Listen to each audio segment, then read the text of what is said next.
நபி பெருமான் நற்குணத்தை நான் பாடவா, நெறியிசெல்லாம் புவி விரிந்த விதம் கூறவா. நபி பெருமான் நற்குணத்தை நான் பாடவா, நெறியிசெல்லாம் புவி விரிந்த விதம் கூறவா.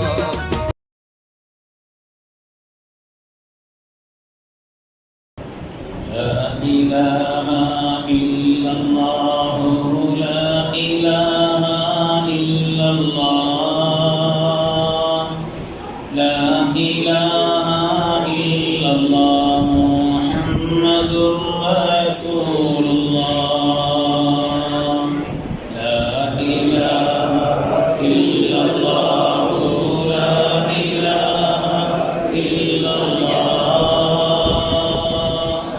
لا إله إلا الله محمد رسول الله أنت تطلع بيننا في الكواكب كالبدور بل وأشرف منه يا سيدي خير النبي لا إله إلا الله لا إله إلا الله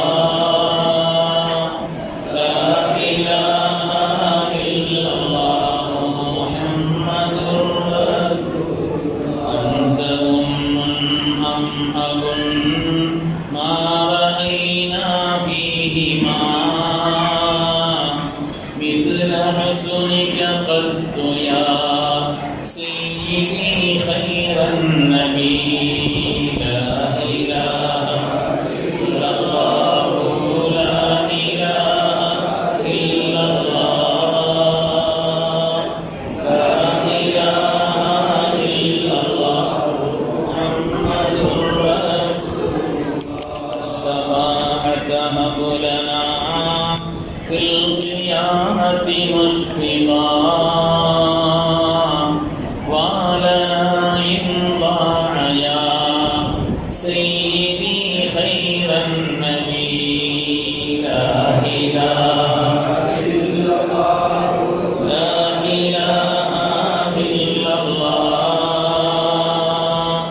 لا إله إلا الله محمد رسول الله بسم الله الرحمن الرحيم الحمد لله العظيم القدرة والشان شديد البطش والبرهان حافظ الدين والقرآن ما شاء الله كان وما لم يشاء لم يكن لا حول ولا قوة إلا بالله إن أريد إلا الإصلاح ما استطعت وما توفيقي إلا بالله عليه توكلت وإليه أنيب سبحانك لا علم لنا إلا ما علمتنا إنك أنت العليم الحكيم قال الله سبحانه وتعالى في القرآن الحميد بسم الله الرحمن الرحيم لقد لبثت فيكم عمرا من قبله أفلا تعقلون وقال النبي صلى الله عليه وسلم ازهد في الدنيا يحبك الله وازهد فيما عند الناس يحبك الناس وكما قال عليه الصلاة والتسليم கண்ணியத்திற்கும் மிகுந்த மேன்மைக்குரிய ஏகத்துவ விஞ்ஞான சபையினுடைய பெரம்பலூர்களையும் ரஹ்மத்துல்லில் ஆலமீன் மீலாது விழா பேரவை மற்றும் சங்கைக்குரிய நம்முடைய வாலிபர்கள் சுன்னத் ஜமாஅத்தினுடைய பள்ளியினுடைய பொறுப்பாளர்கள் எல்லாம் இணைந்து மிக சீரோடும் சிறப்போடும் உள்ளத்தினுடைய ஈடுபாடோடும் மஹப்பத்தோடும் ஒவ்வொரு வருடமும் ஆனந்தத்தோடும் நடத்தப்படக்கூடிய இந்த மீலாது விழா நிகழ்ச்சியினுடைய தலைவர் சங்கைக்குரிய பெரம்பலூர் மாவட்ட ஜமாஅத் சபையினுடைய தலைவர் சங்கைக்குரிய அஹ்மத் முனீர் அதற்குந்தரி அவர்களே, இங்கே முன்னிலை வகிக்கக்கூடிய சுன்னத் ஜமாஅத் பள்ளியினுடைய தலைவர்களே, மேன்மைக்குரிய இந்த சிறப்பான நிகழ்விலே தங்களுடைய இனிமையான குரலால் அற்புதமான முறையிலே பாடல்களை படித்துக் கொண்டிருக்கக்கூடிய இன்னும் படிக்கக்கூடிய ஆஷிக்குர் ரசூல் சங்கைக்குரிய தேர்ந்தூர் அருமை சகோதரர் தாஜுதீன் ரிசி அவர்களே, இங்கே வாழ்த்துறை வழங்கிய சங்கைக்குரிய உலமா பெருமக்கள், மேன்மைக்குரிய நம்முடைய ஆலிம் புலவர் கலீஃபா ஹுசைன் முகமது அதர் பெருந்தகை அவர்களே, சங்கைக்குரிய தன்மையான நண்பர் முகமது முஸ்தபா வாசில் பாக்கவி ஹதரத் அவர்களே, நம்முடைய மக்கா ஜுமா பள்ளியினுடைய இமாம் சங்கைக்குரிய முகமது அபராருல் ஹக் ரஷாதி ஹசரத் அவர்களே, மற்றும் இங்கே மாவட்ட இந்திய முஸ்லீம் லீக்கினுடைய தலைவர் சங்கைக்குரிய அருமையான அல்ஹாஜ் அப்துல் ஹாதி சாஹிப் அவர்களே, மற்றும் இங்கே சகோதரர் மௌலவி முகமது ஃபைசல் அவர்களே, சங்கைக்குரிய ஆஷிக் அலி அவர்களே, மற்றும் இங்கே அலிமார்களுடைய மேன்மையை மிக சிறப்பான முறையில் பேசிய சங்கைக்குரிய முகமது சாஹிப் முன்பை எதிர்த்தவர்களே, மற்றுமுள்ள விழா குழுவினர்களே, எனக்கு பின்னால் இங்கே இறை ஞானம் அதர்த்தவர்களுக்கு ரொம்ப பொருத்தமான தலைப்பு, சுவை சொட்ட சொட்ட சொட்ட அழகாக அதர்த்தவர்கள் பேசுவார்கள். மிக அழகான முறையிலே நமக்கெல்லாம் இறை ஞானத்தினுடைய இந்த ரசனையை, அந்த பானத்தை நமக்கு சிறப்பாக ஊட்டுவதற்காக வருகை இருக்கக்கூடிய சங்கைக்குரிய மௌலானா மௌலவி ஜுபைர் அஹமது அதர் பெருந்தகை அவர்களே, மற்றுமுள்ள மேடையிலும் முன்னிலையும் அமைந்திருக்கக்கூடிய பெருமக்களே, அல்லாஹ்வின் நல்லடியார்களே, சங்கைக்குரிய நம்முடைய ஆளும் கவிஞர் அவர்கள் பேசுகின்ற நேரத்திலே, அதேபோல் இந்த சிறப்பான விழாவை மிக அழகான முறையில் ஏற்பாடு செய்வதிலே முழு கவனமும் முழு அன்பும் ஒவ்வொரு மஹல்லாவிலும் வீட்டிலும் நடத்தப்பெற வேண்டும் என்று எவ்வளவு உள்ளத்தினுடைய தேட்டமும் ஆசையும் இருந்திருந்தால் இப்படி ஒரு வார்த்தை நம்முடைய மரியாதைக்குரிய நம்முடைய ஷரபுத்தீன் ஐசாப் அவர்கள் மிக அழகான முறையில் அவர்கள் சொல்லி அமைந்தார்கள். சங்கைக்குரியனுடைய ஆளும் கவிஞர் அவர்கள் இங்கே தங்களுடைய கவிதைகளை படிக்கும் பொழுது இணைந்த ஒரு வார்த்தை சொன்னாங்க, ஸல்லல்லாஹு அலைஹி வஸல்லம் பற்றி இடித்தும் படித்தும் பேசியவர்கள் ஈமர்கள் என்று அல்லாஹ் குர்ஆனிலே எச்சரிக்கிறார் என்று சொன்னார். அதாவது தொடராக இப்பொழுது நான் பல ஊர்களுக்கு சென்று வருகிறேன். நேற்று கரூரிலே ஆயிரக்கணக்கான மக்கள், குறிப்பாக மற்ற சகோதர சமுதாயத்தவர்கள் அதிகம் கலந்து கொண்ட ஒரு நிகழ்ச்சி. காரணம் என்னன்னு சொன்னால், ஸல்லல்லாஹு அலைஹி வஸல்லம் பற்றி மற்றவர்களுக்கு சொல்வதற்கு ஒரு காரணமாக, ஒரு வாய்ப்பாக அந்த நிகழ்ச்சி அமைந்துவிட்டது. இன்னும் அவ்வளவு சகோதர சமுதாயத்தினுடைய மக்கள் அவ்வளோ பேர் சேர்ந்திருந்தார். எனவே உலகத்தில் ஏதாவது ஒரு காரியம் நடக்குதுன்னு அதில் ஏதோ ஒரு கயிறு இருக்கும், நமக்கு தெரியாது. ஒரு இடிவிரைவு ஒருதன் இப்படி பேசுகிறான் என்று சொன்னால் அதை கொண்டு அல்லாஹ் சில கயிறை உம்மத்திற்கும் சமூகத்திற்கும் ஏற்படுத்தி இருப்பான் என்பதுதான் உண்மை. சின்ன கதை சொல்லி நான் துவங்குகிறேன். அக்பர் பாதுஷா டெல்லி பிரபலமாக நம்ம கேள்விப்பட்ட ஒரு பெரிய மன்னர் தான். இந்த அக்பர் பாதுஷா அவருடைய செயல்பாடுகளிலே சில மாற்று கருத்துக்கள் நமக்கு உண்டு, அது வேறு விஷயம். அவருக்கு நல்ல ஆலோசனை சொல்வதற்காக வேண்டி பீர்பல் என்று ஒரு மந்திரி இருந்தார். நிறைய பேர் இந்த மாதிரி பீர்பல் ஒரு மந்திரி இருந்தார். இந்த பீர்பலோடு சேர்ந்து ஒரு தடவை வேட்டையாடுவதற்காக அக்பர் பாதுஷா காட்டுப்பகுதிக்கு போயிருந்தார். அப்படி செல்லுகின்ற அந்த சமயத்திலே எங்கிருந்தோ ஒரு அந்த அம்பு அவருடைய கையிலே விரல்களிலே அது காயத்தை ஏற்படுத்தி விட்டது, கடுமையான ரணத்தை உண்டாக்கிவிட்டது, கையிலிருந்து ரத்தம் ஓடிவிட்டது. அந்த வேதனையை மந்திரி இடத்துல பரிமாறினார். என்னுடைய விரலில் இவ்வளோ கடுமையான ஒரு காயம் ஏற்பட்டு ரத்தம் இப்படி சொட்டுகிறதே, இவ்வளோ வேதனை எனக்கு இருக்குதுன்னு சொன்ன உடனே மந்திரி சொன்னாரா, அதில் ஏதோ ஒரு கயிறு இருக்குன்னாராம்.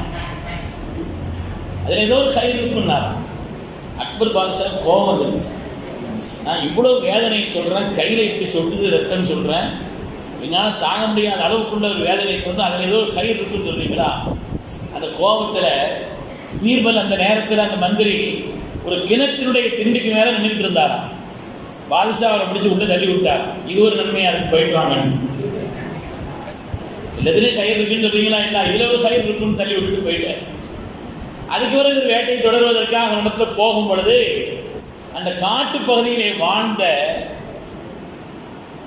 சில காட்டு மனிதர்கள் இளைஞர்கள் இவரை பிடிச்சிட்டாங்க. ஆள் நல்ல பளபளன்னு இருக்கிறாரு, பெரிய அரசர் அல்லவா, அதனால ஆள் நல்ல பளபளன்னு இருக்கிறாரு. அவங்கள்ட்ட ஒரு பழக்கம் இருக்குது, அவங்களுடைய வன தேவதைகளுக்கு அறுத்து பலியிடுவதற்கு நல்ல கோலமும் தோற்றம் உள்ள ஒரு ஆள் தேவை. அதை தேடிக்கிட்டு இருந்தாங்க. வசமான ஆள் கிடைச்சிட்டாருன்னு இவரை பிடிச்சிட்டாங்க. இவரை பிடிச்சி நம்முடைய பழக்கத்தின்படி நம்முடைய வன தேவதைகளுக்கு இவரை தான் அறுத்து கொடுக்கறதுக்கு சரியான ஆளுன்னு சொல்லி முடிவு பண்ணி அறுத்து பலியிடுவதற்காக வேண்டி நல்ல கோலமும் தோற்றமும் அழகும் எல்லாம் பளபளப்பாக இருந்து அவரை கொண்டு போய் நிறுத்தி பலியிடுவதற்காக நிறுத்திட்டார். அப்படி நிறுத்தி பார்க்கும் பொழுது அவருடைய கையில் வேற ஏதோ ஒரு வேதனையும் இரத்தமும் அந்த காயம் இருந்ததை பார்த்து இது என்னன்னு கேட்டாங்க. சொன்னாரா, இந்த மாதிரி ஒரு அம்பு கையில் பட்டுருச்சு, கடுமையான வேதனை ஆகிடுச்சு, அதனால் என்னுடைய விரல்கள் பழுதுபட்டது, இரண்டாகிவிட்டது, இப்படிப்பட்ட ஒரு சோதனையாக இருக்குதுன்னு சொன்ன உடனே அவங்க சொன்னாங்கன்னா, எங்களுடைய வனதேவதைகளுக்கு நாங்கள் அறுத்து வருகின்ற அந்த ஆண் இருக்கிறாரு எந்த குறையும் இல்லாத ஆளாக இருக்கணும். ஆனால் உங்கள் கையில் இப்படி ஒரு காயம் குறையும் இருக்கிற காரணத்தினால அதுக்கு தகுதியானவராக நீங்கள் இல்லை, அதனால் நாங்கள் அறுத்து பலியிட முடியாதுன்னு அவரை விட்டுட்டாங்க. அவர் பார்த்தாரா, நம்ம மந்திரி நல்லாத்தான் சொன்னார், நடக்கிற எல்லாத்துலேயும் ஒரு கயிறு இருக்குன்னு சொன்னார் அந்த மனுஷன், நாம் விளக்காமல் அவர் பிடிச்சி கிணத்துல வேறு தள்ளி விட்டு வந்துட்டோமே அப்படின்னு திருப்பி கிணத்தடிக்கு பக்கம் அவரை தேடி போனார். பார்த்தா மனுஷன் உள்ள கிடக்கிறார். மந்திரி பீர்பல் ஆளை வச்சு வெளியில் தூக்கி நடந்த சம்பவத்தை நான் சொல்லி, நீங்கள் சொன்னீங்கன்னா அந்த நேரத்தை விளங்காமல் ஆகிட்டேன், அதனால இப்படி ஒரு சம்பவம் நடந்ததும் கூட எனக்கு கயிறு தான், அதனால்தான் இந்த பலி கொடுக்கப்படுவதை விட்டு நான் காப்பாற்றப்பட்டேன், என்னுடைய உயிர் இப்படி பலியாகுவதை விட்டு நான் பாதுகாக்கப்பட்டேன்னு சொன்ன உடனே மந்திரி சொன்னாரா, நீங்கள் எனக்கு கிடைக்கிறது நல்லது தான். ஏன்னா உங்க கையில காயம் இருக்குதுன்னு உங்களை பலி கொடுக்காம உங்க கூட நான் வந்திருந்தேன்னு வைங்க, அடுத்து நான் தான் மாற்றுவேன். அதனால பலி கொடுக்கப்படுவதை விட்டு நீங்கள் மாத்திரமல்ல, நீங்கள் என்னை கிணத்திலே தள்ளிவிட்டது கூட ஒரு கயிறு தான் சொல்லி மந்திரி பீர்பல் சொன்னதாக ஒரு செய்தி.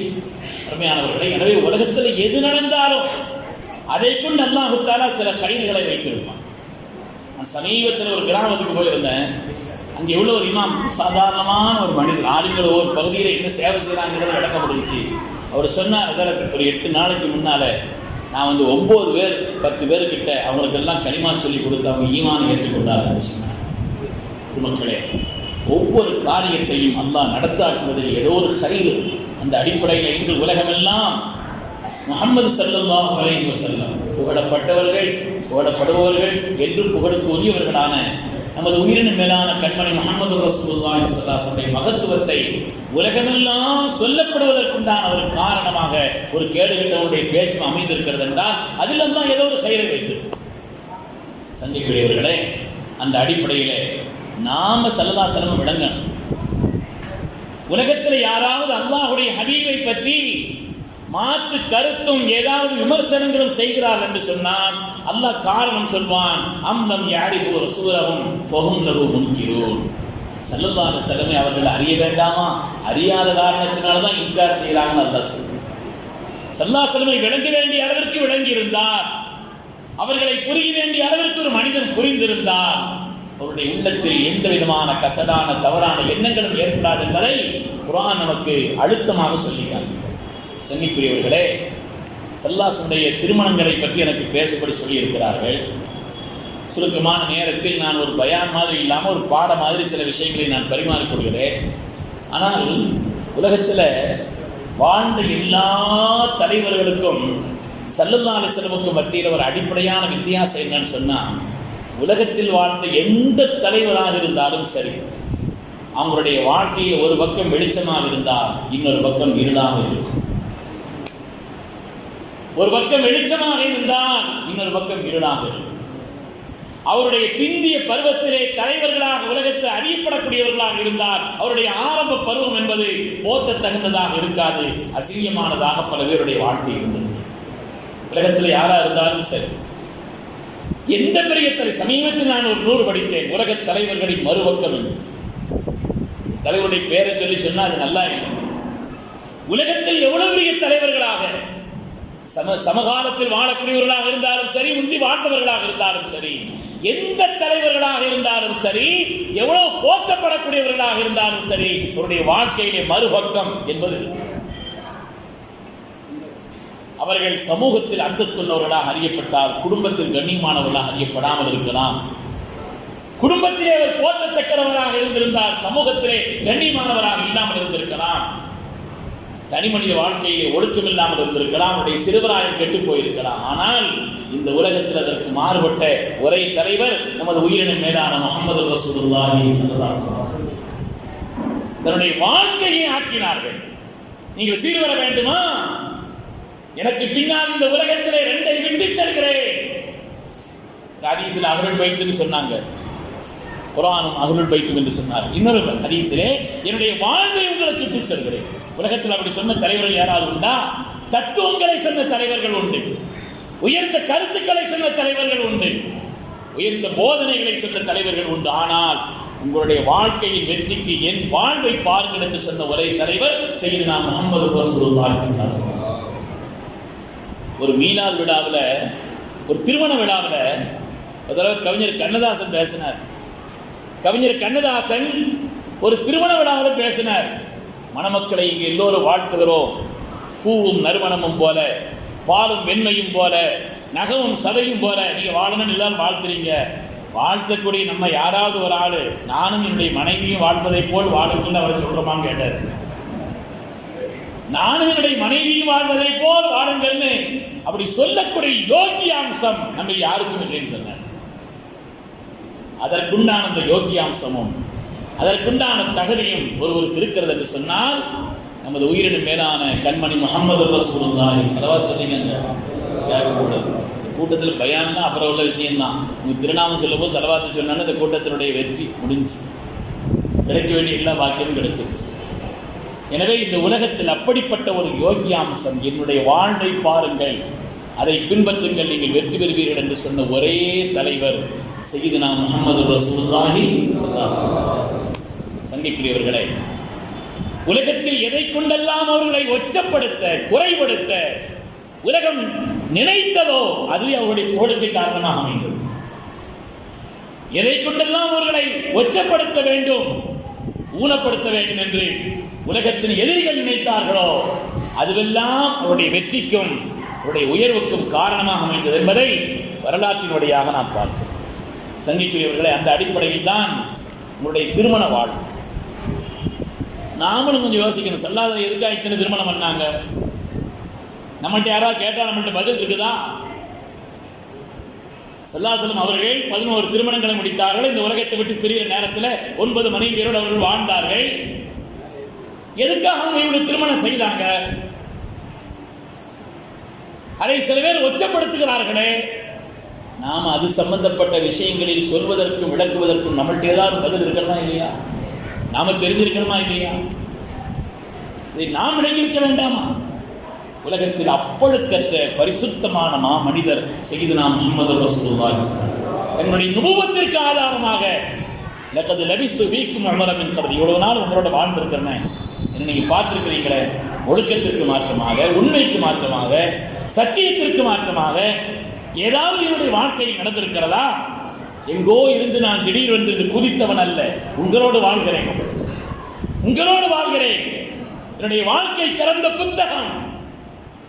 அதை நீங்கள் பார்க்கவில்லையா என்று என்னுடைய வாழ்க்கையை நுபுவத்திற்கு ஆதாரமாக சொன்னவர்கள் கண்மணி முஹம்மது ரசூலுல்லாஹி ஸல்லல்லாஹு அலைஹி வஸல்லம். நான் சுருக்கமாக சில விஷயங்களை சொல்கிறேன். ஸல்லல்லாஹு திருமண வாழ்வு, ஸல்லல்லாஹு திருமண வாழ்வு என்று எடுத்துக்கொண்டால் அவங்களுடைய திருமண வாழ்வை 4 கட்டங்களாக பிரிக்கலாம், 4 கட்டங்களாக பிரிக்கலாம். முதலாவது, 25 வயது வரை திருமணமின்றி தனி மனிதராக வாழ்ந்த ஒரு பகுதி. 25 வயது வரை தனி மனிதராக திருமணம் செய்யாமல் 25 வயது வரை கடந்த முதல் நிலை. இரண்டாவது, 25 முதல் கிட்டத்தட்ட 50-53 வயது வரை ஒரே மனைவியோடு வாழ்ந்த இரண்டாவது கட்ட நிலை. 25 50-53 வயது வரை தன்னை விட 15 வயது மூத்த ஒரு பெண்மணியோடு அல்லாஹு அக்பர் அல்லாஹு அக்பர் அல்லாஹு அக்பர்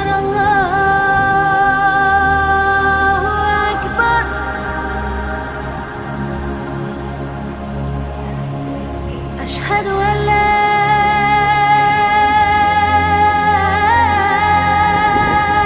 إله إلا الله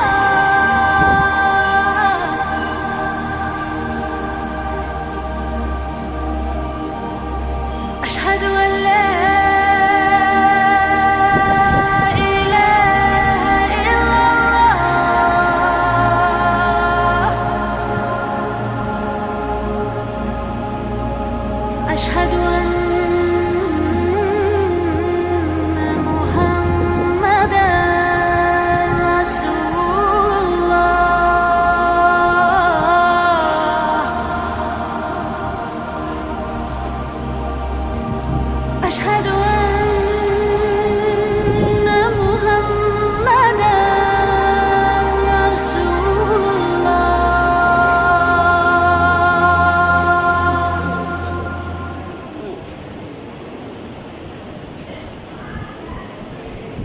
நான்கு கட்டங்கள். 25 வயது வரை திருமணம் செய்யாமல் தனி மனிதனாக வாழ்ந்த ஒரு கட்டம். பாடம் மாதிரி கவனிக்கணும் இது. இரண்டாவது, 25 வயது முதல் தங்களுடைய 53 வயது வரை தங்களை விட 15 வயது மூத்த அன்னை ஹதிஜா நாயகியோடு மாத்திரம் 53 வயசு வரை அவர்கள் வாழ்ந்த இரண்டாவது கட்டம். 53 60 வரை பல திருமணங்கள். அதற்கு பின்னாடி உலகத்தை பிரியும் வரை இந்த திருமணம் செய்யும். 4 கட்டம் அவங்களுடைய திருமண வாழ்வு என்று குடும்ப வாழ்வு என்று எடுத்துக்கொண்டார். 25 வயது வரை எந்த திருமணம் செய்யாமல் வாழ்ந்த முதல் நிலை. 25 எத்தனை வயசு வரங்க? 53 வயது வரை தன்னை விட வயதில் மூத்த 15 வயது மூத்த ஒரே மனைவியோடு வாழ்ந்த இரண்டாவது கட்ட நிலை. அதற்கு பிறகு 60 வயது வரை பல திருமணங்கள். நேரம் சூழ்நிலை இருந்துச்சுன்னா ஒவ்வொன்றுக்கும் காரணத்தை நம்ம சொல்லலாம். அதற்கு பிறகு 60க்கு பிறகு அவங்களுடைய வஃபாத் வரை யாரையும் திருமணம் செய்யல. இப்படிப்பட்ட ஒரு 4 கட்டங்களுடைய இல்லை. வெப்பம் மிகுதியாக உள்ள அந்த நாட்டிலே வாழக்கூடிய அந்த மக்கள் தங்களுடைய 25 வயது வரை உணர்ச்சி துடிப்புகள் அலைமோதக்கூடிய அந்த காலகட்டம். வாலிப முறுக்கினுடைய இன்ப கனவுகளால் சுழந்தடிக்கக்கூடிய அந்த நிலை. அந்த நேரத்தில் 25 வயது வரை எந்த விதமான உணர்ச்சிகளுக்கும் அவர் அடிமைப்படாமல் மாத்திரமல்ல, சல்லல்லாஹு சொன்னாங்க, பார்வை விஷயத்தில் ரொம்ப கவனமா இருக்கணும்னு சொன்னார். அப்படி உலகத்தில் சொன்னவர்கள் வாழ்ந்து காட்டியவர்கள். சல்லல்லாஹு அலிநாயகத்தை பார்த்து சொல்வார்கள், உங்களுடைய தொடையை கூட நீங்கள் திறக்கக்கூடாதுன்னு சொன்னார், பார்க்கக்கூடாதுன்னு சொன்னார். ஹயாத்தாக உள்ள மௌத்தாகிவிட்ட யாருடைய தொடையை கூட நீங்கள் பார்க்கக்கூடாதுன்னு சொன்னார். பெருமக்கள் விளக்கம் சொல்வார்கள், நமது உயிரின் மேலான கண்மணி முஹம்மது ரசூலுல்லாஹி ஸல்லல்லாஹு அலைஹி வஸல்லம் முபாரக்கான அருள் நிறைந்த திருவுடலை குளிப்பாட்டுவதற்கான அந்த பொறுப்பை இதற்கு அலிநாயகத்தில் செல்லாத ஒப்படைத்தாங்க. அந்த பாக்கியம் ஏன் அவங்களுக்கு கிடைச்சிச்சுன்னு சொன்னா, பார்வையை பேணியதில் அந்த அளவிற்கு முதன்மையானவர்கள் சய்யிதுனா அலி இப்னு அபீ தாலிப் ரலியல்லாஹு அன்ஹு. ஹயாத்தாக உள்ள மௌத்தான யாருடைய தொடையையும் கூட அவர்கள் பார்த்ததில்லை. பார்வைதான் அன்னதொரு முஸ்ஸஹமும் மஸ்மூமும் மின் சியாமி இப்லீஸ். இப்லீஸுடைய விஷந்தோ இந்த அம்பு பார்வை. எல்லா பாவத்திற்கும் அது அடிப்படை. எல்லா பாவத்திற்கும் அது அடிப்படை. ஈசா அலைஹிஸ்ஸலாம் சொல்வார்கள், அன்னதொரு இஸ்ராஃபில் கல்பி ஷஹவத்தன். பார்வைதான் மனிதனுடைய மனதிலே ஆசையை விதைக்கிறதுன்னு சொல்லுவாங்க. ஸல்லல்லாஹு அலைஹி வஸல்லம் பார்வை விஷயத்தில் அந்த அளவுக்கு பேணுதலா இருந்தாங்க. பேணுதலாக இருக்கவும் சொன்னார். குர்ஆனில் அல்லாஹ் தஆலா பர்சீசா என்பவருடைய வரலாறு சொல்கிறான் சூரத்துல் ஹஜ்ரிலே. 60 வருட காலம் இபாதத் செய்தவர் ஒரு தவறான பார்வையின் காரணத்தினால் வழிகட்டு நாசமா போய்விட்டார். ஒரு தவறான பார்வை தான். பார்வை, தவறான பார்வையினுடைய ஆபத்து என்ன என்று குர்ஆன் சொல்லும். நபிமார்களிலே சய்யிதுனா மூஸா அலைஹிஸ்ஸலாம் ரப்பினுடைய தஜல்லியத்து வெளிப்பட்ட பொழுது ரப்போடு உரையாடுவதற்கும் உண்டான அந்த மகத்தான பாக்கியம் பெற்றதற்கான காரணமே ஷுஐப் அலைஹிஸ்ஸலாமுடைய மகளார் அவர்களுக்கு தண்ணீர் எடுத்து கொடுத்த அந்த நேரத்திலே தங்களுடைய பார்வையை கட்டுப்படுத்திக் கொண்டார்கள், பேணிக் கொண்டார்கள். அதனால் அல்லாஹ்வோடு உரையாடும் பாக்கியத்தை மூஸா அலைஹிஸ்ஸலாம் பெற்றார் என்பதை எல்லாம் நமக்கு பெருமக்கள் சொல்லித் தருகிறார். பார்வைங்கிறது, கெட்ட பார்வைங்கிறது அவ்வளவு ஆபத்து. எல்லா பாவங்களுக்கும் அது அடிப்படை. நாம் எல்லாம் தரீக்கத்தினுடைய தொடர்புள்ளவர்கள். இதற்கு அபு அப்துல்லா உந்துருசி என்ற ஒரு பெரிய ஷேக் இருந்தாங்க. இமாம் ஷிப்லி ரஹ்மத்துல்லாஹி அலைஹி போன்றவங்களுக்கெல்லாம் ஷேக். ஏராளமான ஸ்தாபனங்களை நடத்தியவர்கள், பல்லாயிரக்கணக்கான ஹதீஸ்களை மனனம் செய்தவர்கள். வேதத்தினுடைய ஞானத்தை கற்று உணர்ந்தவர்கள். பயணத்தில் போகும் பொழுது ஒரு கிராமத்துக்கு போயிருந்தாங்க. இந்த கிராமத்தில் அங்கே தங்கியிருந்த நேரத்தில் இவங்க நான் வர்றேன்னு சொல்லிட்டு வெளியே போனாங்க. போனால் அது பிறகு ஒரு இடத்துல ஒதுங்கி இருந்துட்டாங்க. முரீதுங்கெல்லாம் வந்து கேட்குறாங்க என்னன்னு சொல்லி. நீங்கள் எல்லாம் இங்கேருந்து பிறப்பிட்டு வாங்க, நாங்கள் ஒரு மாதம் தங்கிட்டு தான் வரப்போகிறேன்னு சொன்னாங்க. ஷேഖனுடைய கட்டளை எல்லாரும் போயிட்டாங்க.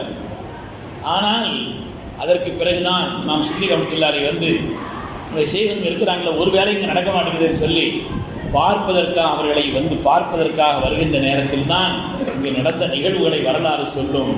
அந்த நேரத்திலே இதற்கு அபு அப்துல்லாஹ் முந்துரிசி அவர்கள் பார்ப்பதற்கே விகாரமான, தாங்கிக் கொள்ள முடியாத ஒரு கோலத்தில் இருந்தார். இன்னும் சொல்லப்போனால் பன்றிகளை மேய்த்து கொண்டிருந்தார். வரலாறு சொல்கிறார். என்னன்னு சொல்லி அவங்கள்ட்ட பதறி இவர்கள் காரணம் கேட்ட பொழுது சொன்னார்கள், நான் அந்த கூட்டத்திலிருந்து ஒதுங்கி வந்த நேரத்தில் ஒரு பெண்ணின் மீது என்னுடைய பார்வைப்பட்டது. தவறான அந்த பார்வை, இச்சையினுடைய அந்த பார்வை என்னுடைய உள்ளத்தில் அது ஆழமாக பதிந்த காரணத்தினால் நான் அந்த பெண்ணை மணமுடிக்க வேண்டும் என்று நான் அவர்களுக்கு பின்னால் சென்றேன். அந்த நகரத்தினுடைய பெருந்தலைவருடைய பிள்ளை. நான் அந்த தலைவரிடத்தில் நேரடியாக போய் உங்கள் பிள்ளை கல்யாணம் பண்ணணும்னு கேட்டேன். அவர் சொன்னார், மறுத்தார். கல்யாணம் பண்ணணுமான 2 நிபந்தனை. முதலாவது, நீங்கள் மதம் மாற வேண்டும். 2வது, 3 வருஷ காலம் பன்றி மேய்க்க வேண்டும் சொன்னார். தவறான அந்த பார்வை உள்ளத்தில் ஆழமாக பதிந்த அந்த கெட்ட விளைவு, அதற்கு பிறகு நான் இப்பொழுது பன்றியை மேய்த்து கொண்டிருக்கிறேன் என்று சொன்னார். தவறான பார்வை எவ்வளவு பெரிய ஆபத்தை உண்டாக்கும் என்று குர்ஆனும் ஹதீஸும் வரலாறு நமக்கு சொல்லி காட்டக்கூடிய நிலை. அப்படி பார்வையை, தவறான பார்வை எச்சரித்தவர்கள் ஸல்லல்லாஹு அலைஹி வஸல்லம் அவர்கள். அவங்களுடைய வாழ்க்கையில் அவ்வளவு பரிசுத்தமான வாழ்க்கை வாழ்ந்தவர்கள் கண்மணி முஹம்மது ரசூலுல்லாஹி ஸல்லல்லாஹு அலைஹி வஸல்லம். அப்படிப்பட்ட நாயகம் அவர்கள் தங்களுடைய 25 வயது அந்த பிராய காலகட்டத்திலே எந்த தவறான பார்வையும் அவருடைய வாழ்க்கையிலே பார்த்ததில்லை என்பது மாத்திரமல்ல, அவர்களுடைய எதிரிகள் கூட அவர்கள் விஷயத்தில் குறை சொன்னதில்லை. அவ்வளவு பரிசுத்தமான வாழ்க்கைக்கு சொந்தக்காரர். வில்லியம் மூர் என்று வரலாற்றிலே ஒரு பெரிய ஆய்வாளர், இஸ்லாத்தை பற்றி நிறைய விமர்சனம் பண்ணியிருக்கிறார். அவர் ஸல்லல்லாஹு அலைஹி வஸல்லம் பற்றி சொல்கிறார், முஹம்மது ஸல்லல்லாஹு அலைஹி வஸல்லம் வாழ்க்கையிலே அரபியர்களால் எந்த களங்கத்தையும் கற்பிக்க இயலவில்லை. காரணம், அப்படி ஒரு குறையும் அவரிடத்தில் இருந்ததில்லை. அப்படி ஒரு குறை அவருடைய வாழ்க்கையில் இருந்ததில்லை. என்ன காரணம் கிடைக்கும் என்று தேடிக்கொண்டிருந்தார்கள் அவருடைய எதிரிகள்.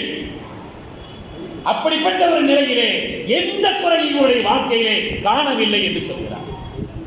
உணர்ச்சிமயமான இந்த காலகட்டத்திலேயே பரிசுத்தமான வாழ்க்கை வாழ்ந்தாங்க அப்படின்னு சொன்னா, ஆசாபாசங்களுக்கும் சபலங்களுக்கும் இடம் கொடுக்காமல் அவர்கள் வாழ்ந்தாங்கன்னு சொன்னா, வயோதிக காலத்தில் ஆசாபாசங்களுக்கு அவங்க அடிமைப்பட்டுட்டாங்கன்னா அறிவுள்ள யாரும் அதை சொல்வார்களா?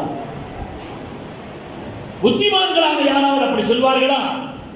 பெருமக்களே, அதுக்கு அடுத்து அவங்களுடைய 25 வயது முதல் 53 வயது வரை உள்ள ஒரே மனைவியோடு, அன்னை ஹதீஜா நாயகியோடு, தங்களை விட 15 வயது மூத்தவர்கள், அவங்கள 15 வயது மூத்த அன்னை ஹதீஜா நாயகியை மணமுடித்தார்கள். பலதார மனம் என்பது அன்றைய காலகட்டத்திலே ரொம்ப சர்வசாதாரணமாக இருந்தது, பொது நியதியாக இருந்தது. அப்படிப்பட்ட அந்த காலகட்டத்தில் தான் ஒரே மனைவியோடு ஸல்லல்லாஹு அலைஹி வஸல்லம் வாழ்ந்தார். இந்த உலகத்தில் பெரிய பெரிய தலைவர்களையும் கூட நான் சொன்னேன். பெரிய பெரிய தலைவருடைய சிறுவராயத்தினுடைய வாழ்க்கையை கூட தமிழ்ல சொல்லுவாங்க, நதி மூலமும் ரிஷி மூலமும் பார்க்க கூடாதுன்னு சொல்லுவாங்க. நதி மூலமும் ரிஷி மூலமும் பார்க்க கூடாது என்று சொல்கிறார்களே, பழசெல்லாம் யோசிக்க கூடாது. இப்ப எப்படி இருக்கிறார் அதைத்தான் பார்க்கணும்னு சொல்றாங்க. ஆனால் ஸல்லல்லாஹு அலைஹி வஸல்லம் ஆரம்ப காலகட்டம் முதல் அவ்வளவு பரிசுத்தமான வாழ்க்கைக்கு சொந்தக்காரர். நாம உயர்ந்த மனிதர் என்ற கண்ணோட்டத்தில் மட்டும் பார்த்தோம்னு சொன்னா, அவங்க இந்த உலகத்தில் வாழ்ற நேரத்தில் அனாதையாக இருந்தார். கெட்டு போவதற்கான சூழல் அதிகம் உள்ள ஒரு வாழ்க்கை அல்லவா, ஒரு அனாதையான ஒரு நிலையில் உள்ளவருடைய வாழ்க்கை. அவருடைய கட்டுப்படுத்த தகப்பனார் இல்லாத ஒரு காலகட்டம். அப்படி இருந்தும் கூட ஒரு பரிசுத்தமான வாழ்க்கை வாழ்ந்தாங்க. அவங்க தங்களுடைய அவங்களுடைய இளமைக்கு குறைவா, அழகுக்கு குறைவா, கண்ணித்த அவங்களுடைய எப்படிப்பட்ட நிலை, உலகம் போற்றும் அழகு. ஐஷா நாய் சொன்ன மாதிரி யூசுப் அலைஹிஸ்ஸலாமுடைய அழகை பார்த்து அன்றைய காலகட்டத்தினுடைய பெண்கள் மயங்கினார்கள் என்று சொன்னால், விரல்களை அறுத்துக் கொண்டார்கள் என்று சொன்னால், எங்கள் சய்யிதுனா முஹம்மது ரசூலுல்லாஹி ஸல்லல்லாஹு அலைஹி வஸல்லம் அழகை கண்டால் தங்களுடைய கல்வியை அறுத்து எறிவார்கள். அவ்வளவு அழகுக்கு சொந்தக்காரர்கள். அவர்களுக்கு நிக்கா செய்து கொடுப்பதற்கு ஏராளமான பெண்களும் பெருந்தலைவர்களும் தயாராக இருந்த ஒரு காலகட்டம். அப்படிப்பட்ட அந்த காலகட்டத்திலேயே ஸல்லல்லாஹு அலைஹி வஸல்லம் அவர்கள் ஒரே மனைவியோடு வாழ்ந்தார்கள். அவங்களுடைய 40வது வயது முதல், கதீஜா நாயகி 40 வயசு, ஸல்லல்லாஹு அலைஹி வஸல்லம் எத்தனை வயசுங்க சொல்லுங்களேன்? 25 வயசு. மேடையில் இருக்கவும் சொல்லக்கூடாது, இருக்கிறவங்க சொல்லுங்க. ஸல்லல்லாஹு அலைஹி வஸல்லம் பொறுத்தவரையிலே 25 வயது, கதீஜா நாயகிக்கு 40 வயது. அந்த 40 வயது முதல் 65 வயது வரை, 65 வயது வரை ஸல்லல்லாஹு அலைஹி வஸல்லம் அவர்களோடு சேர்ந்து வாழ்ந்த ஒரே நிலையிலே. பெண்களை பொறுத்தவரையில ஒரு 50-55 வயசு வந்துருச்சுன்னு சொன்னாலே உடலுறவின் மீது உள்ள தேட்டமோ அப்படிப்பட்ட ஈடுபாடோ பெண்களுக்கு இருக்காதுங்கிறது இன்றைய காலகட்டத்தில் நாம் அறிந்த உண்மை. என்றால் திருநபியினுடைய பேரழகு, நல்லொழுக்கம், நேர்மை எல்லாவற்றையும் அடிப்படையாக வைத்த அந்த நிலையிலே பலரும் பெண் கொடுக்க தயாராக இருந்த காலகட்டத்திலே கூட ஸல்லல்லாஹு அலைஹி வஸல்லம் கதீஜா நாயகியை தவிர யாரையும் அவர்கள் மணக்கவே. எனவே இந்த உடல் உறவு என்பதையும் தாண்டி ஸல்லல்லாஹு அலைஹி வஸல்லம் பொறுத்தவரையிலே உடல் உறவு என்பதையும் தாண்டி ஸல்லல்லாஹு அலைஹி வஸல்லம் மீது அளவற்ற நேசம். அந்த நேசம்தான் அவருடைய வாழ்க்கையிலே உயர்வை கொடுத்தது என்று பாருங்கள். ஸல்லல்லாஹு அலைஹி வஸல்லம் வஃபாத்தானதுக்கு பின்னால கூட இவங்களுக்கு இவ்வளவு வயசாயிடுச்சு. கதீஜா நாயகிக்கு 65 வயசு. ஸல்லல்லாஹு அலைஹி வஸல்லம் அவர்கள் மீது வெறுப்பு கொண்டார்களா? கதீஜா நாயகியுடைய வஃபாத்தான அந்த வருஷத்தை வரலாறு சொல்லும் ஆபுல் ஹுஸ்ன், கவலையின் ஆண்டு என்று சொல்லும். என்ன கதீஜா நாயகி இழந்ததில் அந்த அளவுக்கு ஸல்லல்லாஹு அலைஹி வஸல்லம் வேதனைப்பட்டார். அல்லாஹ்வுடைய ஹபீப் அவர்கள் அந்த அளவுக்கு வேதனைப்பட்டார்கள். இறந்த அந்த வருஷத்தை ஆபுல் ஹுஸ்ன் என்று அறிவித்தார். அவங்களுடைய ஸ்தானத்தில் அதுக்கு பின்னால் வந்த எந்த மனைவியராலும் கூட கதீஜா நாயகியுடைய ஸ்தானத்தை பிடிக்க முடியவில்லை. ஸல்லல்லாஹு அலைஹி வஸல்லம் எப்பொழுது பார்த்தாலும் கதீஜா கதீஜா கதீஜா கதீஜா என்று சொல்லிக்கிட்டே இருப்பாங்களாம். ஐஷா நாயகி கூட ஒரு கட்டத்தில் கேட்டாங்களே, எப்போ பார்த்தாலும் அந்த கிழவியை பற்றி சொல்லிக்கிட்டே இருக்கிறீங்களே, அது அப்தலக் அல்லாஹ் ஹைரம் மின்ஹா, அல்லாஹ் அதை விட சிறந்த ஒரு பகரத்தை உங்களுக்கு தரலையான்னு கேட்டாங்களாம். சின்ன வயசு சித்திக் நாயகனுடைய புள்ள, அது அப்தலக் அல்லாஹ் ஹைரம் மின்ஹா, அதை விட ஒரு சிறந்த பகரத்தை அல்லாஹ் உங்களுக்கு தரலையான்னு சொல்லி சாடமாடையாக தன்னை குறித்து அன்னை ஐஷா ரலியல்லாஹு அன்ஹா கேட்ட பொழுது சொன்னாங்க, வல்லாஹி மா அப்தலனி அல்லாஹு ஹைரம் மின்ஹா, ஐஷா அல்லாஹ்வின் சத்தியம் விட்டு சொல்கிறேன், கதீஜாவை விட சிறந்த பகரத்தை என் ரப்பு எனக்கு தரவே என்று சொன்னார். சத்தகத்னி இது கல்லபனி அன்னாஸ், உலகமெல்லாம் என்னை பொய்யன் என்று சொன்ன பொழுது என்னை மெய்ப்படுத்திய சீதேவி அவர்கள். வாசத்தினை மாலிஹா இது ஹர்ரமனி அன்னாஸ், உலகம் பொருளாதாரத்தை எனக்கு தடை செய்திருந்த நேரத்தில் தன்னுடைய திரண்ட செல்வத்தால் என் தீனுக்காக தங்களை வாரி வாரி வழங்கிய மிகப்பெரிய பெருமாட்டி அன்னை கதீஜா அவர்கள்.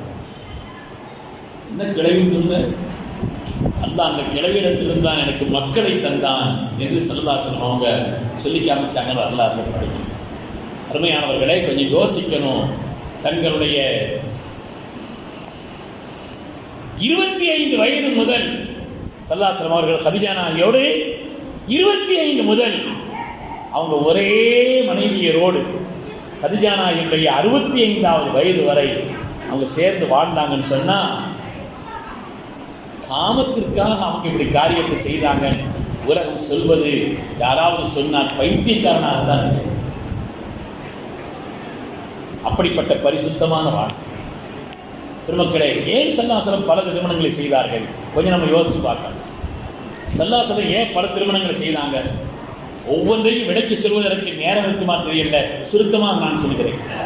பெருமக்கள் எழுதுகிறார்கள், ஹிக்மத்து தஅலீமியா, ஹிக்மத்து சியாசியா, ஸல்லல்லாஹு அவர்கள் பல திருமணங்களை செய்வதற்கான காரணங்களில் ஒன்று இந்த உம்மத்திற்கு அறிவை புகட்டுவதற்கு அவங்களுடைய மனைவிமார்களுடைய அந்த வழிகாட்டுதல் என்பது தேவை. ஒரு பெண்மணி எல்லா விஷயத்தையும் ஆண்கள்கிட்ட திறந்து கேட்க முடியாது. எல்லா விஷயத்தையும் ஆண்கள்கிட்ட கேட்க முடியுமா? அவங்க என்ன, அவங்களுடைய ஹைது சம்பந்தப்பட்ட விஷயம் இருக்குது, நிஃபாஸ் சம்பந்தப்பட்ட விஷயம் இருக்கிறது, ஜனாபத்தினுடைய விஷயங்கள் இருக்கிறது, மறைவான பல காரியங்கள் இருக்கிறது. இதை குறித்தெல்லாம் ரொம்ப தெளிவாக ஆண்கள்கிட்ட கேட்க முடியாது. அதற்குண்டான வழிகாட்டுதலை நபி ஸல்லல்லாஹு அலைஹி வஸல்லம் குடும்பத்திலிருந்து இந்த உலகத்திற்கு சொல்லித் தரக்கூடியவர்கள், அதற்கான வாய்ப்பை பெற்றவருடைய மனைவிமார்கள். ஹதீஸ்ல வருது, ஸல்லல்லாஹு அலைஹி வஸல்லம் ஒரு பெண்மணி வந்தார்கள். ஹைலான நிலையிலே தன்னை எப்படி பரிசுத்தப்படுத்துவது என்பது சம்பந்தமா ஒரு கேள்வி கேட்டிருந்தாங்க. ஸல்லல்லாஹு மாதவிடாய் இருந்து தன்னை எப்படி பரிசுத்தப்படுத்துவது என்பது சம்பந்தமாக கேள்வி கேட்ட நேரத்தில் ஸல்லல்லாஹு அலைஹி வஸல்லம் ஒரு பஞ்சை எடுத்துக்கமா, ஒரு துணி எடுத்துக்க அப்படின்னு விளக்கம் சொல்றாங்க. அந்த அம்மா திரும்ப திரும்ப திரும்ப திரும்ப கேள்வி கேட்கிறார்கள். பக்கத்தில் இருந்த ஆயிஷா நாயை கையை பிடிச்சி இழுத்து கொண்டு போய் அவங்களுக்கு பிறகு விளக்கம் சொன்னாங்க.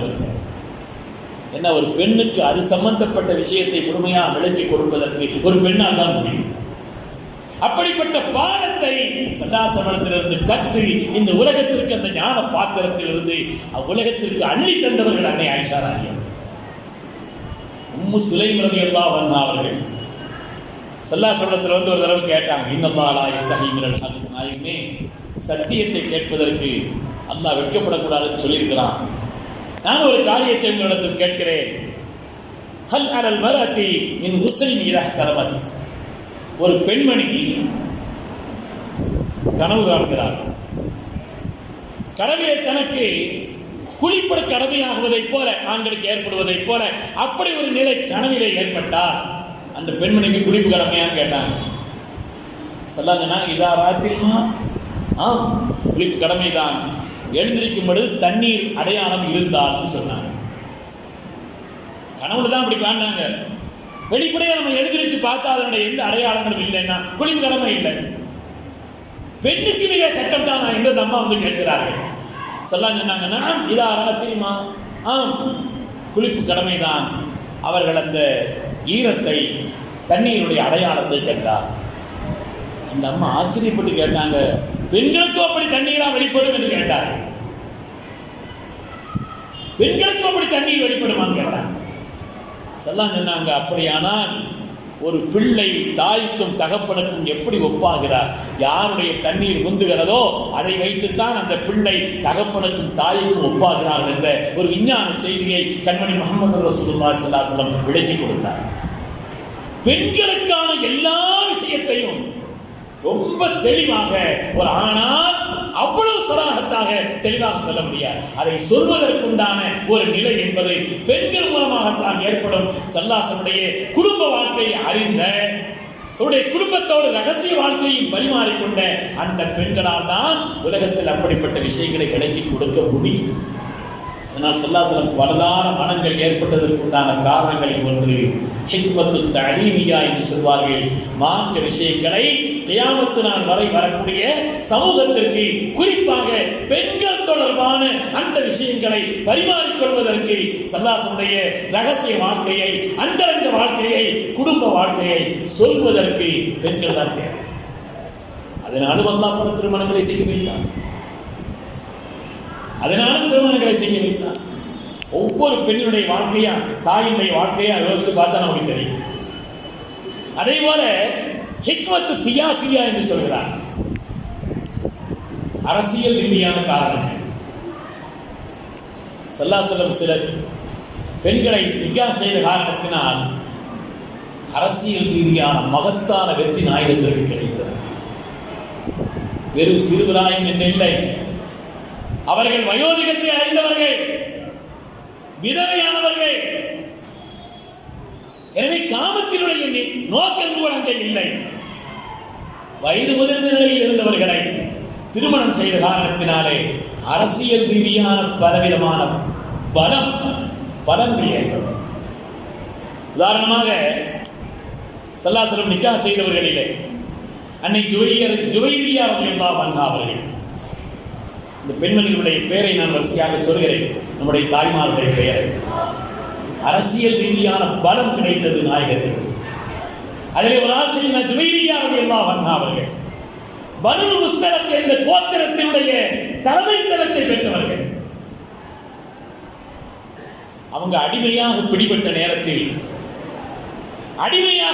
நேரத்தில் இந்த வரலாறு ஸல்லல்லாஹு அவங்களை நிக்காஹ் செய்து விட்டாங்க. அவங்களை நிக்காஹ் செய்த உடனே அந்த அடிமைகளாக அந்த யுத்தத்தில் பிடிபட்ட பலரும் சஹாபாக்களுக்கு பங்கு வைத்து கொடுக்கப்பட்டிருந்தார்கள். அடிமைகள் ஸல்லல்லாஹு அலைஹி வஸல்லம் அந்த குடும்பத்திலே உள்ள ஒரு பெண்ணை நிக்காஹ் செய்த உடனேயே, அடிமையாக அல்ல, அவங்க ஈமான் கொண்டு அதற்கு பிறகு நிக்காஹ் செய்த உடனேயே யாரெல்லாம் அடிமைகள் பங்கு வைக்கப்பட்டிருந்தார்களோ எல்லோரும் ஸல்லல்லாஹு அலைஹி வஸல்லம் நிக்காஹ் செய்த ஒரு கோத்திரத்தில் ஒரு குடும்பத்தில் உள்ளவர்களை நாம் அடிமைகளாக வைத்திருப்பது நியாயமில்லை என்று அந்த ஹபீபின் மீது உள்ள பிரியத்தின் காரணத்தினால் எல்லோரும் தங்களுடைய அடிமைகளை உரிமை விட்டுவிட்டார். எனவே ஜுவைரியா ரலியல்லாஹு அன்ஹா அவர்களை பனு முஸ்தலக் என்ற அந்த கோத்திரத்தினுடைய தலைமைத்தனத்தை கொண்ட அவர்களை நிக்காஹ் செய்த காரணத்தினால் அது ஸல்லல்லாஹு அலைஹி வஸல்லமுக்கு பலனாக அமைந்தது என்பது மாத்திரமல்ல, அவர்களுடைய அந்த திருமணம் என்பது அந்த உம்மத்திற்கும் சமூகத்திற்கும் குடும்பத்திற்கும் அது மிகப்பெரிய பரக்கத்தாக அமைந்தது. அந்த குடும்பமே, அந்த கோத்திரமே இஸ்லாமானது. அரசியல் ரீதியான பலம் கிடைத்தது. அதேபோல் அவங்களுடைய மனைவிகளிலே அன்னை சஃபியா ரலியல்லாஹு அன்ஹா அவர்கள் பனு குறைதா என்ற யூத கோத்திரத்தினுடைய தலைமைத்தனத்தை பெற்றவர்கள். அந்த இரண்டு கோத்திரம், யூதர்களுடைய இரண்டு கோத்திரத்திற்கும் தலைமை பொறுப்பாளராக இருந்தவருடைய பிள்ளை அன்னை சஃபியா ரலியல்லாஹு அன்ஹா. அதனால அந்த யூதர்கள் எல்லாம் தங்களுடைய குடும்பத்திலே உள்ள ஒரு பெண்ணை மணமுடித்த காரணத்தினாலே அவருடைய மனங்கள் எல்லாம் இறங்கிவிட்டது, எதிர்ப்பு குறைந்து விட்டது, எதிர்நிலை பலகீனமாகிவிட்டது என்பதை நாம் பார்க்கிறோம். அதே போல அன்னை உம்மு ஹபீபா ரலியல்லாஹு அன்ஹா அவர்கள் யார் மக்காவுடைய பெருந்தலைவராக இருந்த அபூ சுஃபியானுடைய மகள்.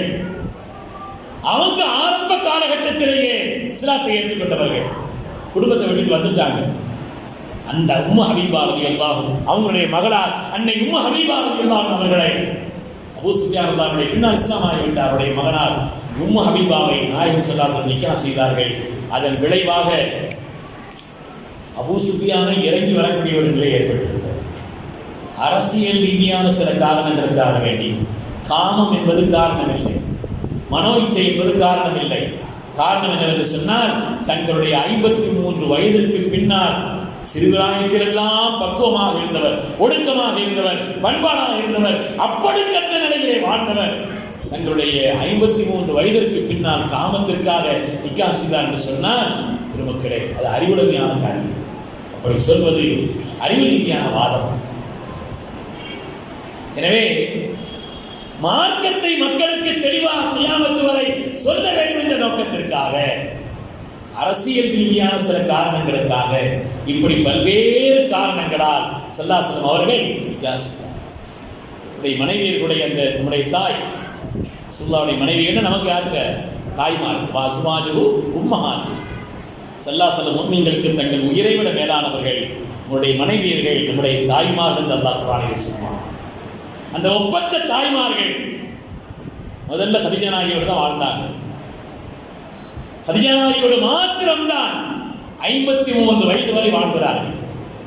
கதீஜா நாயகியுடைய வஃபாத்திற்கு பின்னால அடுத்து ஸல்லல்லாஹு அலைஹி வஸல்லம் நிக்காஹ் செய்தவர்கள், இந்த பேரை கொஞ்சம் ஞாபகம் வச்சுக்கிறேன். அடுத்து ஸல்லல்லாஹு அலைஹி வஸல்லம் நிக்காஹ் செய்தவர்கள் சௌதா ரலியல்லாஹு அன்ஹா. என்ன பேருங்க? சத்தமாக சொல்லுங்களேன். சௌதா ரலியல்லாஹு அன்ஹா. முதல்ல கதீஜா நாயகி ரலியல்லாஹு அன்ஹா. இடையில நான் பேரை வரிசையை கேட்கிறேன், நீங்கள் ஞாபகம் வச்சு சொல்லிக்கிறேன். நம்முடைய தாய்மார்கள் தான். கதீஜா நாயகியுடைய வஃபாத்திற்கு பின்னாலே, தங்களுடைய 53 வயதை கடந்ததற்கு பின்னாலே ஸல்லல்லாஹு அலைஹி வஸல்லம் அதற்கு பிறகு முதலாவது நிக்காஹ் செய்தது சௌதா நாயகி.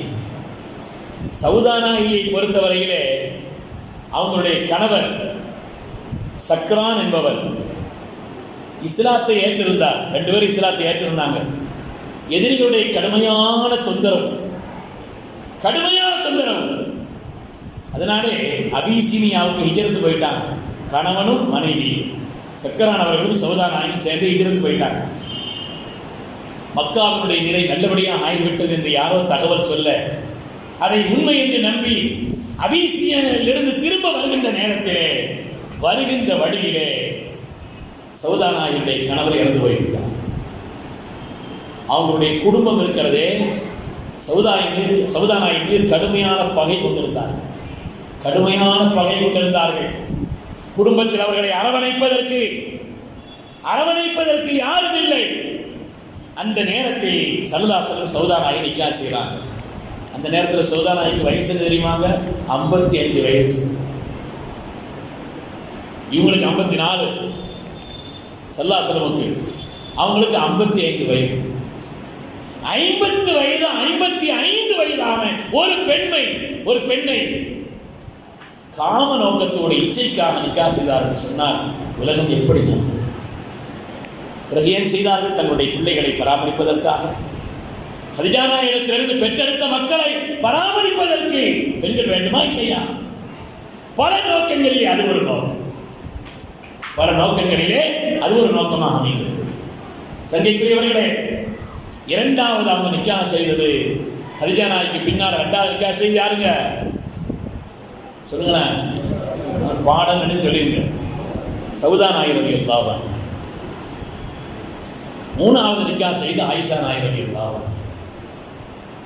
முதலாவது கதீஜா நாயகி, இரண்டாவது சௌதா நாயகி, மூணாவது யாருங்க? ஆயிஷா ரலியல்லாஹு அன்ஹா. ஆயிஷா ரலியல்லாஹு தஆலா அவர்கள் மாத்திரம்தான் அவங்க நிக்கா செய்ததிலேயே கன்னிப்பெண், இளம் வயது. நான் சொன்னேன் அல்லவா, சல்லாசுடைய இளமையான நேரத்தில் வயது முதிர்ந்த கதீஜா நாயகி நிக்கா செய்திருந்தாங்க. என்ன சோதனையான காலகட்டம், எதிரிகள் நிறைந்திருந்த காலகட்டம். அந்த நேரத்தில் ஆறுதல் சொல்வதற்கும் அரவணைப்பதற்கும் வயது முதிர்ந்த ஒரு பெண்மணி தான் தேவை. ஆனால் ஆயிஷா நாயகி நிக்கா செய்த அந்த காலகட்டம் இருக்கிறது, சல்லல்லாஹுடைய அறிவு சுனை உலகத்தில் பொங்கி வழிந்த காலம். அதை ஏந்துவதற்கு ஏற்ற தகுந்த பாத்திரம் தேவை. இந்த அறிவு சுனை மதீனாவிலே பொங்கி வழிகி உம்மத்திற்கு சொல்ல வேண்டிய செய்திகளை எல்லாம் கொண்டுகிறார்கள். அதை ஏந்துவதற்கு ஏற்ற பாத்திரம் தேவை அல்லவா? அந்த நேரத்திலே இளம் வயதான அன்னை ஆயிஷா நாயகியை சல்லல்லாஹு நிக்கா செய்தார்கள். உலகத்திலேயே அதிகமாக ஹதீஸை மரணம் செய்தவர்களிலே பெண்மணிகளில் முதன்மையானவர்கள்.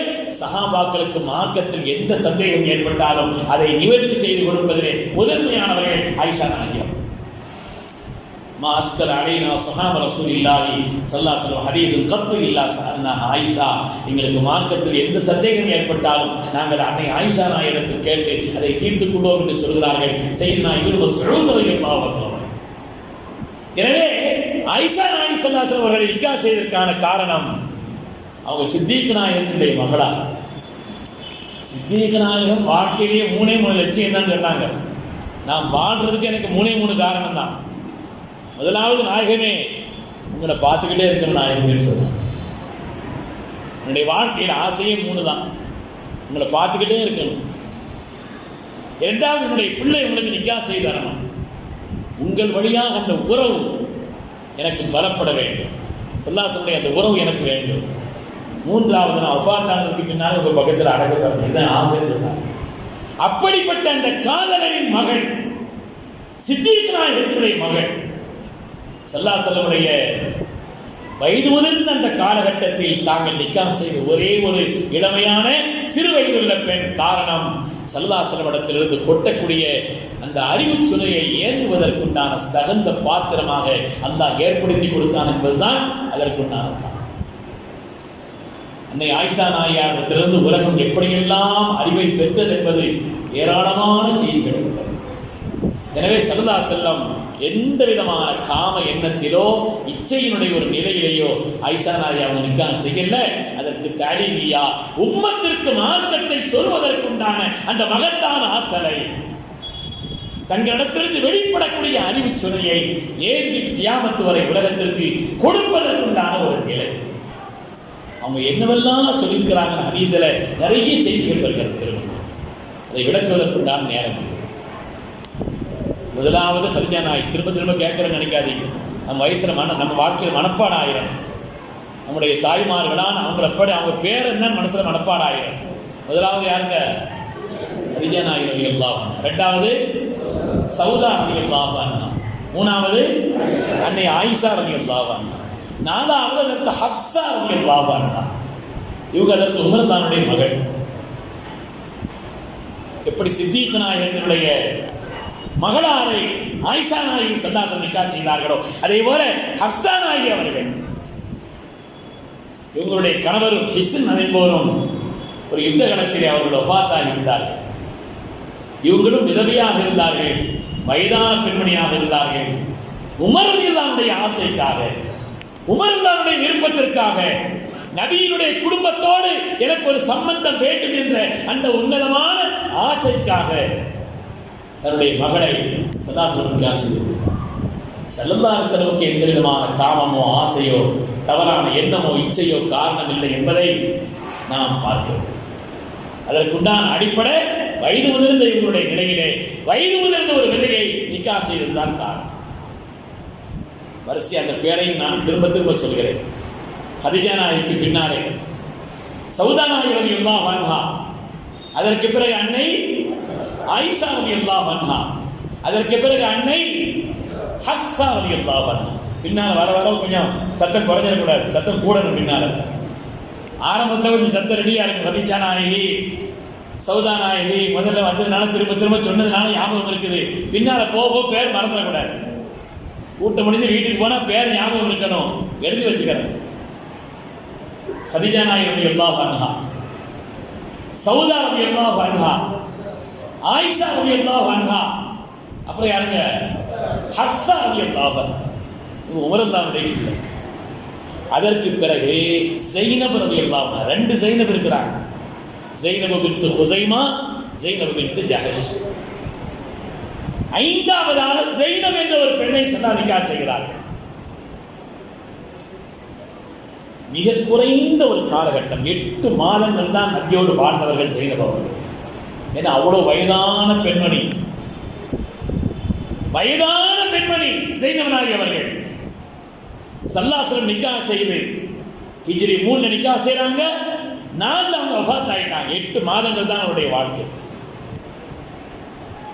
ஸல்லல்லாஹு அலைஹி வஸல்லம் ஹயாத்திலேயே வஃபாத் ஆகிவிட்ட 2 மனைவியர்கள், ஒன்று ஹதிஜா நாயகி, இன்னொன்று ஸைனப். ஸைனப்ல 2 ஸைனப் இருக்கிறாங்க. ஸைனப் பின்த் ஹுஸைமா ரலியல்லாஹு அன்ஹா. இவங்க 5ஆவதா ஸல்லல்லாஹு அலைஹி நிக்கா செய்தாங்க.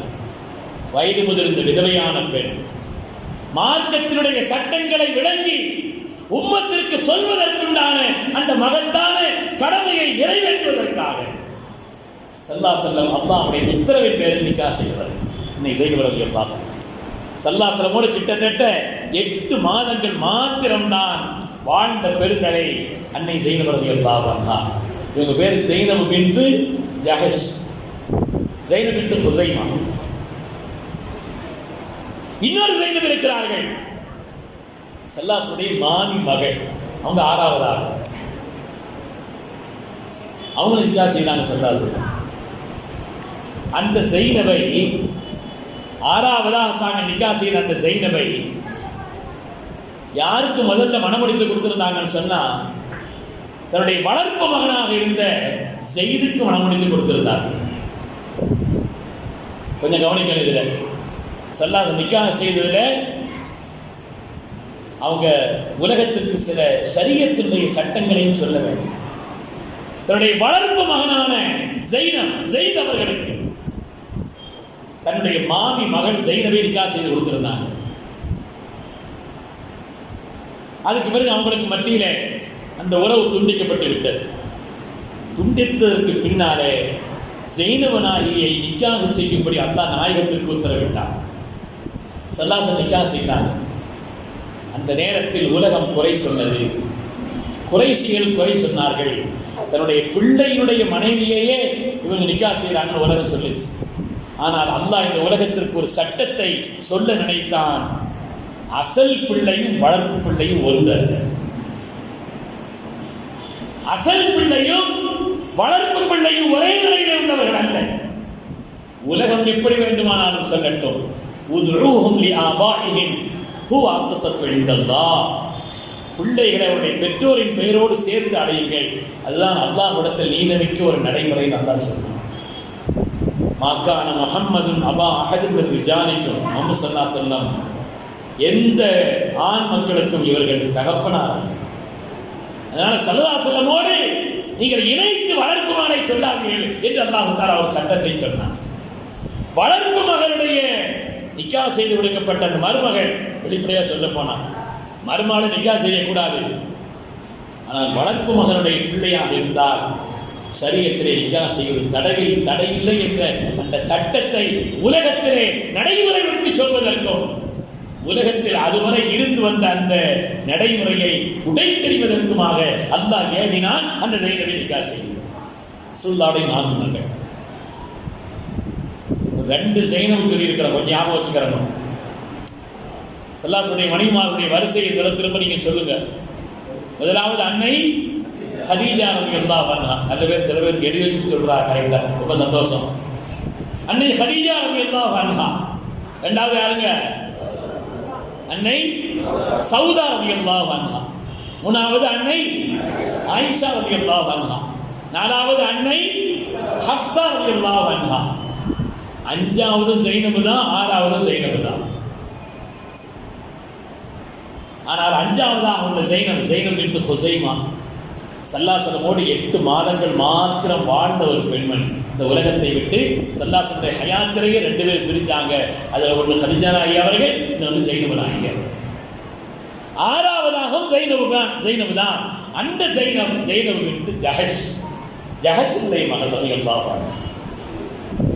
உண்மையானவர்கள், இந்த சட்டத்தை உலகத்தில் சொல்வதற்கும் காலம் காலமாக இருந்து வரக்கூடிய அந்த பழக்கத்தினுடைய நிலைகளை உடைத்தெறிவதற்கும் அல்லாஹ் ஏற்படுத்திய ஒரு ஏற்பாடுதான் அந்த ஸைனப் பின்த் ஜஹஷை அல்லாஹ் தன்னுடைய மாமி மகளை நிக்கா செய்ய வைத்தார்.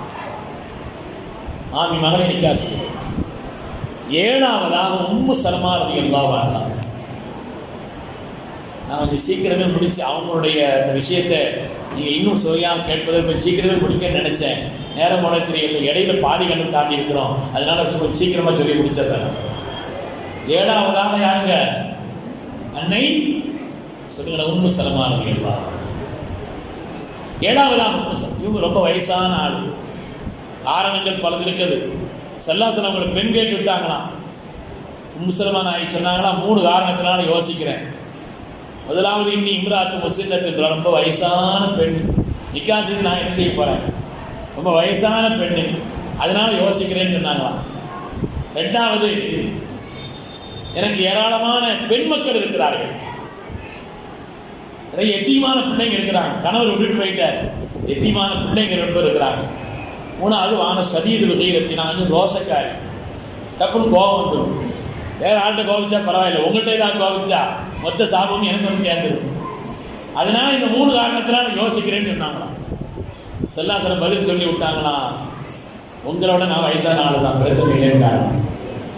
முதல் கேள்விக்கு பதில், உங்களோட நான் வயசான ஆளு தான்.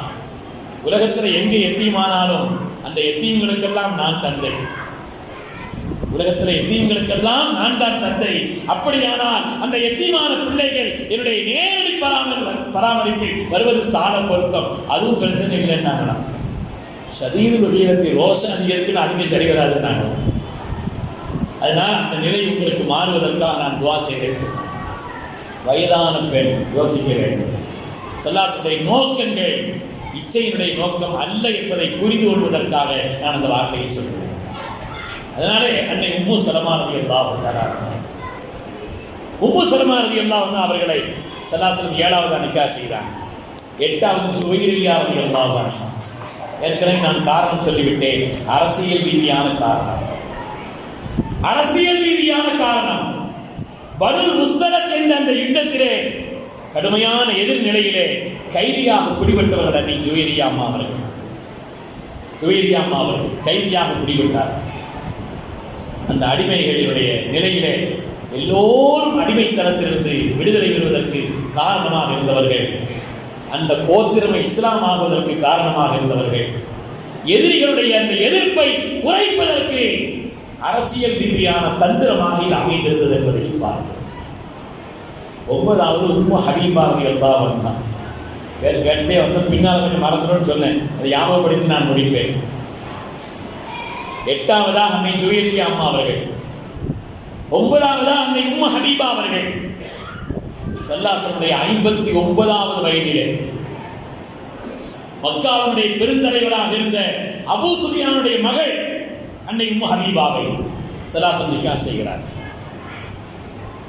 ஸல்லல்லாஹு இந்த நிக்காஹுக்கு அவங்களுக்கு உண்டான அந்த மகனை கொடுத்தவர்கள் அபிசீனியாவுடைய மன்னர் நஜ்ஜாஷி அவர்கள். ஸல்லல்லாஹு அவங்களை நிக்காஹ் செய்வதற்காக மாமன்னர் நஜ்ஜாஷி அவர்கள் 400 தங்க காசுகள் நபி ஸல்லல்லாஹு அலைஹி வஸல்லம் சார்பாக மகராக அவர்கள் கொடுத்து நிக்காஹ் செய்து வைத்தார். சரித்திர விரிவாக சொல்லப்பட வேண்டியது நேரம் சொல்லப்படுகிறது. அவங்கள தான் 9வது ஸல்லல்லாஹு நிக்காஹ் செய்தார். 10வதாக அன்னை சஃபியா அம்மா அவர்கள். நான் சொன்னதல்லவா, மூசா அலைஹிஸ்ஸலாமுடைய ஹாரூன் அலைஹிஸ்ஸலாமுடைய வம்சத் தொடரில் வரக்கூடியவர்கள் சஃபியா அம்மா. பனு குறைலா, பனு நுதைர் என்ற பிரபலமான அந்த யூத கோத்திரத்தினுடைய தலைவர்களாக இருந்தவருடைய பிள்ளை. அதனால யூதர்களுடைய எதிர்ப்பு மழுங்கியது. இதுவும் ஒரு அரசியல் ரீதியான காரணம் தான். இரு சமூகமும் நல்லுறவுக்கு அது காரணமாக அமைந்தது. அவங்களை நிக்காஹ் செய்ததுனால அந்த சமூகத்தினுடைய நல்லுறவுக்கு அது காரணமாக அமைந்தது. எனவே அவங்க 10வதா ஸல்லல்லாஹு நிக்காஹ் செய்தார். 11வதாக அன்னை மைமூனா ரலியல்லாஹு அன்ஹா. ஸல்லல்லாஹு பெரிய தகப்பனார் அப்பாஸ் ரலியல்லாஹுடைய பொறுப்புல வளர்ந்தவங்க தான் அன்னை மைமூனா ரலியல்லாஹு அன்ஹா அவர்கள். அதற்கு அப்பாஸ் ரலியல்லாஹுடைய விருப்பத்தின் பேரில், பெரிய தகப்பனாருடைய விருப்பத்தின் பேரில் ஸல்லல்லாஹு அலைஹி வஸல்லம் அவர்கள் கடைசியாக நிக்காஹ் செய்தது அன்னை மைமூனா ரலியல்லாஹு அன்ஹா. ஒரு தடவை மாத்திரம் இந்த 11 பேரை நீங்க திரும்ப ஞாபகப்படுத்திக்கங்க. ஸல்லல்லாஹு அலைஹி வஸல்லம் இந்த உலகத்தை விட்டு பிரியும் நேரத்தில் 9 மனைவியர்கள் இருந்தார்கள். அவங்க ஹயாத்திலேயே 2 பேர் வஃபாத் ஆயிட்டாங்க. வஃபாத்தான 2 பேர் யாருங்க? முதலாவது அன்னை ஹதீஜா ரலியல்லாஹு அன்ஹா, இன்னொரு ஆளு அன்னை ஸைனப் குன்து ஹுஸைமா, ஸைனப் ரலியல்லாஹு அன்ஹா. நம்ம அதனால அந்த வரிசையை அந்த பேரை மாத்திரம் ஞாபகப்படுத்தி நிறைவு செய்கிறோம். முதலாவது அன்னை, சும்மா சத்தப்பட்டு சொல்லுங்க, தெரியாட்டாலும் பிரச்சனை இல்லை, கேட்கும் பொழுது மனப்பாட ஆகிக்கிறேன். அன்னை ஹதீஜா ரலியல்லாஹு அன்ஹா. 2வது அன்னை சௌதா ரலியல்லாஹு அன்ஹா. 3வது அன்னை ஆயிஷா ரலியல்லாஹு அன்ஹா. 4வது யாருங்க? அன்னை ஹஃப்ஸா ரலியல்லாஹு அன்ஹா. 5வது அன்னை ஸைனப் ரலியல்லாஹு அன்ஹா. 6வதும் யாருதாங்க? ஸைனப் தான். இவங்க ஸைனப் பின்த் ஜஹஷ். 7வது அன்னை உம்மு சலமா ரலியல்லாஹு அன்ஹா. 8வது அன்னை ஜுவைரியா ரலியல்லாஹு அன்ஹா. 9வது அன்னை உம்மு ஹபீபா ரலியல்லாஹு அன்ஹா. 10வது அன்னை சஃபியா ரலியல்லாஹு அன்ஹா. 11வது அன்னை மைமூனா ரலியல்லாஹு அன்ஹா. இவங்களை நிக்காஹ் செய்ததுங்கிறது மனோயிச்சைக்கான காரணம் அல்லங்கிறதுக்கு பிரதானமான ஒரு காரணம் ஸல்லல்லாஹு அலைஹி வஸல்லம் தங்களுடைய 53 வயது வரை தங்களை விட வயது மூத்த 15 வயது மூத்த ஹதீஜா நாயகியோடு ஒரே மனைவியோடு தங்களுடைய வாழ்க்கை கழித்தவர். இளமை பருவத்திலே உஷ்ணம் நிறைந்த அரபு பூமியிலே இளமையான காலகட்டத்தில் ஒடுக்கத்தோடும் நிறைவான ஒடுக்கத்தோடு வாழ்ந்தவர்கள் பிற்காலத்தில் ஒடுக்கம் தவறிவிட்டார் என்று சொன்னால் எந்த வகையிலும் அறிவு சார்ந்த நியாயம் இல்லை. அவருடைய வரலாறு அவ்வளவு தெளிவானது. அவருடைய வரலாறுங்கிறது மறைந்ததல்ல. ஒரு மனிதனுடைய சரியான வாழ்க்கையுடைய அளவை நிர்ணயிப்பதற்கு அவருடைய இல்லறம் தான் அடிப்படை. இல்லறத்தில் அவ்வளவு பரிசுத்தமான வாழ்க்கை. ஸல்லல்லாஹு அலைஹி வஸல்லம் கூட சொன்னாங்க, நீங்க யார்கிட்ட வேணா நல்ல பேர் வாங்கலாம், நீங்க நல்ல பேர் வாங்க வேண்டிய இடம் உங்களுடைய மனைவின்னு சொன்னாங்க. எல்லா மனைவிமார்களும் ஸல்லல்லாஹு அலைஹி வஸல்லம் நற்சான்றிதழுக்கு சர்டிபிகேட் கொடுத்திருக்கிறார் என்பதை வரலாற்றில் நாம் பார்க்கிறோம். உண்மையானவர்கள் இங்கு விரித்து சொல்ல வேண்டிய செய்திகள் நிறைய இருக்கிறது. ஸல்லல்லாஹு அலைஹி வஸல்லம் பகல் காலம் பல்வேறு விதமான பிரச்சனைகள், பல்வேறு விதமான நிலைப்பாடுகள், ஏராளமான யுத்தங்கள், இப்படி எல்லாம் பகல் காலம் கழித்தது.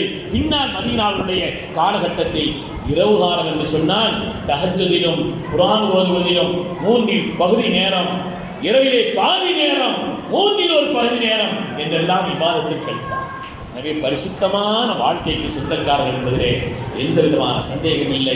எதிரிகள் கூட அவருடைய கை நீட்டி அவருடைய அப்படிப்பட்ட தன்மையை குறை சொன்னவர்கள் உலகத்தில் எந்த எதிரிகளும் பிறக்கவில்லை என்பதை நாம் எண்ணி பார்க்க வேண்டும். அல்லாஹ் சுப்ஹானஹு வ தஆலா நமது நாயகத்தினுடைய புகழை, அவருடைய அந்தஸ்தை அல்லாஹ் மென்மேலும் அதிகரிக்க செய்திருப்பானாக. அவருடைய மேலான புகழ் உலகத்தில் இன்னும் அதிகமாகுவதற்கு நம்மை அல்லாஹ் காரணமாக ஆக்கி அருள்வானாக. அதை கொண்டு அல்லாஹ் நம்முடைய துன்யாவையும் ஆகிரத்தையும் சிறப்பாக்கி அருள்வானாக என்று துஆ செய்வனாக. மகத்தான ஆசிக்கியங்களால் நடத்தப்படக்கூடிய இந்த பெருவிழாவிலே கலந்து கொண்டு உங்களை எல்லாம் சந்தித்து சில கருத்துக்களை பரிமாறிக் கொள்வதற்கான வாய்ப்பை தந்ததற்காக ரப்புக்கும் காரணமானவர்களுக்கு நன்றி சொல்லியவனாக என்னுடைய வார்த்தைகளை நான் நிறைவு செய்கிறேன். வஆஹிரு தஅவானா அனில் ஹம்துலில்லாஹி ரப்பில் ஆலமீன். அஸ்ஸலாமு அலைக்கும் வரஹ்மத்துல்லாஹி வபரகாத்துஹு.